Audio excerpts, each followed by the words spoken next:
Ya, kita jumpa lagi dalam acara pengenalan jaringan saraf tiruan, tetapi kali ini kita menggunakan domain MATLAB. Dan ini akan digunakan pada waktu praktikum sehingga tolong dipelajari dengan serius.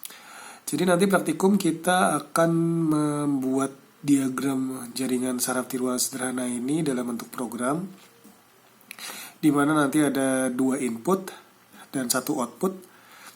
Tetapi mungkin nanti kita lihat bahwa pada input-input itu kita memberikan nilai-nilai yang berbeda sehingga kita bisa membuat simulasi gerbang logika. Tapi nanti yang saya kasih contoh adalah simulasi yang bukan merupakan gerbang logika tetapi nilai acak. Ya, dimana nilai acak itu ya suka-suka saya. Nanti saya juga akan jelaskan berbagai istilah yang terkait dengan jaringan saraf tiruan pada MATLAB. Oke, jadi kita lihat di sini. Ya. Ini adalah representasi dari jaringan saraf tiruan yang mau kita buat programnya di MATLAB, dan ini adalah programnya.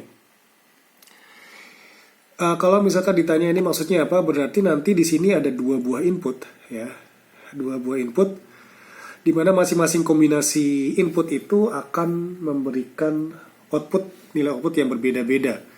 Contohnya di sini, ini inputnya 0,2 sama 0,2, ya, terus lalu ada titik koma. Artinya di sini kita akan memberikan nilai 0,2 dan 0,2 pada bagian input. Ya, akan menghasilkan output 0,2 juga. Jadi di sini kalau misalkan di gambar ini adalah 0,2, ini 0,2, maka outputnya nanti akan menunjukkan nilai 0,2. Lalu kalau 0,1 sama 0,1, maka outputnya adalah 0. 0,3 sama 0,2 outputnya 0. 0,5 sama 0,2 ini outputnya juga 0. Jadi kita bisa bayangkan sebenarnya ini juga mirip gerbang logika. Jadi kalau inputnya 11, outputnya 1, 100, 010, 000 kalau untuk N. Dan macam-macam lagi. Jadi ada AND, OR, XOR, XNOR. Tapi karena ini contoh, saya kasih nilai asal-asal aja. Jadi di sini ada 2 input, tapi masing-masing memiliki 4 kombinasi angka yang berbeda, yaitu 0,2, 0,2, 0,1, 0,1, 0,3, 0,2, dan 0,5, 0,2. Di mana 4 kombinasi tersebut menghasilkan 4 kemungkinan output yang berbeda. Persis seperti gerbang logika, yang menggunakan 2 input dan 1 output. Ingat ya, outputnya 1. Di sini outputnya adalah 1. Ya, outputnya 1, inputnya 2, 4 kombinasi, menghasilkan 4 kemungkinan output. Nah, sekarang kita lihat ini bentuk program ya.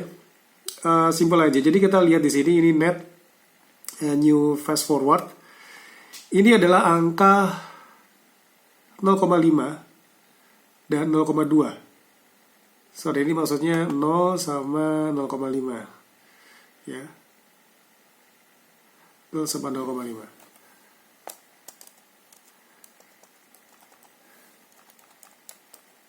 Tapi bisa juga langsung 0,5 aja. Dan ini 0 sama 0,2.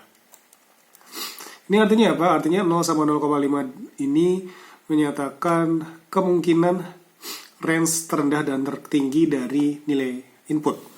Kita lihat untuk input kan kemungkinan terendahnya ada yang 0,1. Tapi saya buat dari 0 aja nggak apa-apa. Lalu untuk rank output itu kita terendahnya adalah 0, tertingginya 0,2. Jadi nanti kalau outputnya 1001 berarti nanti kita buat outputnya itu 0 sampai 1. Kalau inputnya 010101 ya kita buat inputnya berarti 0 sampai 1. Jadi ini range ya, range kemungkinan nilai terkecil dari input sampai nilai terbesar dari input, dan nilai terkecil dari output sampai nilai terkecil output sampai terbesar output. Nah, 21 ini apa? 21 ini menyebabkan hidden layer. Jadi di sini ada 2 hidden layer di sini. Ya. Di sini ada 2 hidden layer.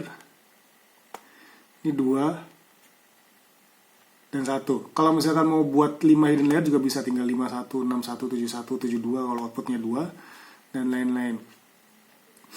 Ini adalah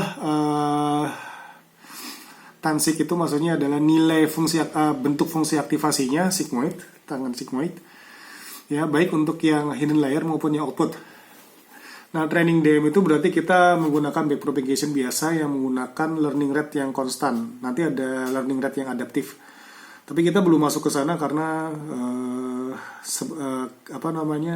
secara matematika lebih rumit dibandingkan yang training yang menggunakan learning rate konstan. Kemarin di tugas saya buat semuanya 0,5 learning rate-nya.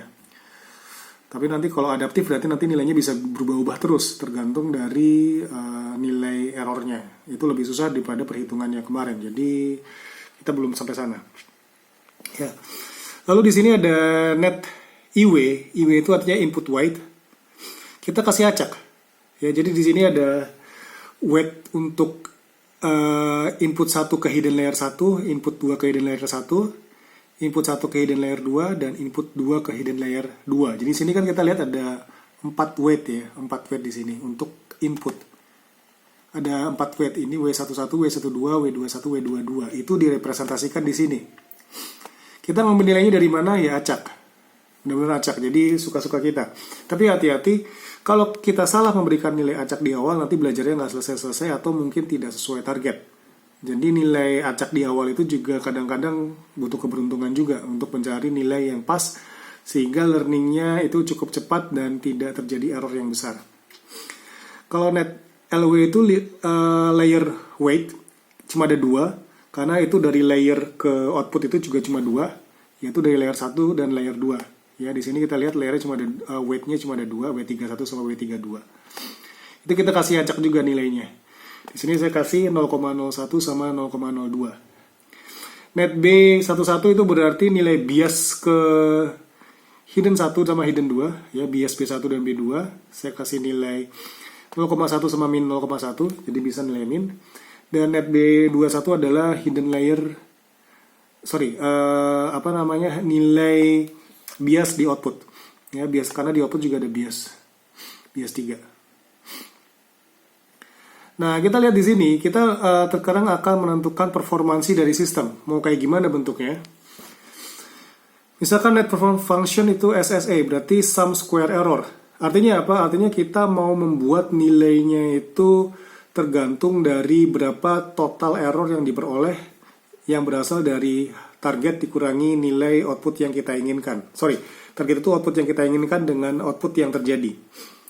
Jadi misalkan saya mau membuat targetnya SSA-nya 0,001, berarti total error-nya ya cuma 0,001. Kalau mau dibuat 0,1 berarti ya total error-nya 0,1. Jadi itu adalah parameter yang digunakan untuk menentukan maksimal error yang kita inginkan berapa. Karena mungkin beda sistem, beda toleransi error yang diperbolehkan. Lalu net range parameter goal, ya, itu artinya 0,0005. Contohnya ini, jadi contoh yang di sini adalah sum square errornya itu kita mau sampai 0,005. Ya, kalau udah lewat itu berarti kita anggap sudah berhasil. Lalu trade parameter epoch itu 10.000, artinya apa? Epoch itu sama dengan iterasi. Jadi sekali iterasi itu berarti kita ngupdate bobot sekali. 2 kali iterasi, ngupdate bobot 2 kali. Kemarin kita juga udah belajar cara ngupdate bobot dan itu memang sangat rumit ya, maksudnya panjang caranya. Itu cuma sekali. Jadi kalau epoch 10.000 kali berarti kita ngupdate bobot 10.000 kali, bolak-balik maju mundur tapi nggak cantik. Dan itu belum tentu goalnya tercapai. Siapa tahu masih tidak tercapai ya. Seperti itu. Lalu net trend parameter learning rate 0,5. Itu berarti learning rate-nya ya 0,5 kayak contoh kemarin, tapi kita bisa ganti-ganti antara 0 sampai 1. Bisa 0,001 berarti lambat, tapi lebih lebih stabil naik turunnya. Atau 0,9 berarti cepat tapi lebih gampang diperbarui nilai errornya, tapi lama-lama mungkin jadi nggak stabil. Nah, yang terakhir adalah yang paling penting adalah net keluaran TRYE, itu trend. Nanti kita lihat itu berdasarkan nilai net, input dan output, ya. Nah, sekarang kita lihat bagaimana bentuknya nanti di MATLAB. Paling gampang copy-paste. Ya, jadi kita lihat ini kotak copy-paste di sini. Copy-paste di sini.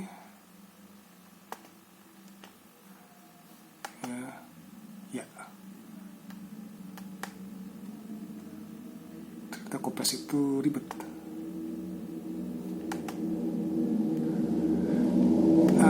Ya. Lalu pilih MATLAB. So, ada berapa coba kali tadi? Di sini.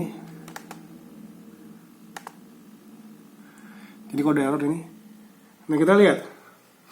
Di sini nanti epoch kita udah targetnya sampai 10.000 kali.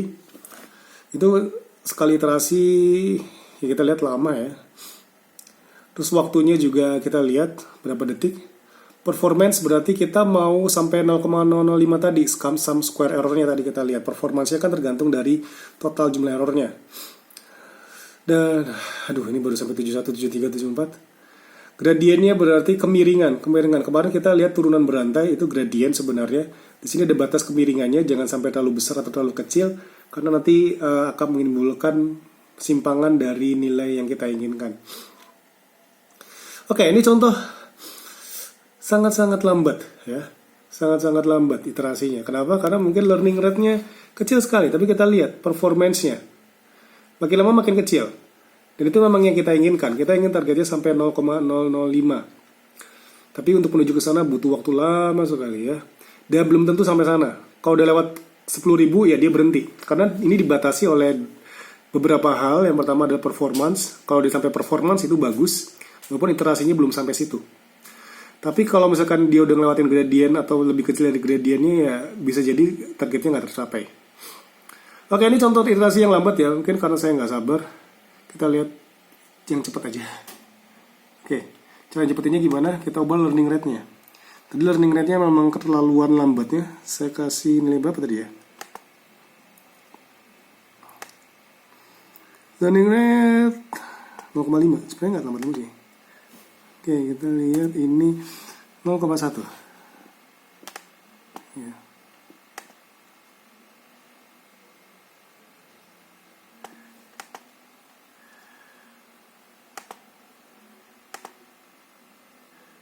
Ini saya hitung aja deh. Tadi sebenarnya. Oke, kita cari yang mungkin lebih manusiawi.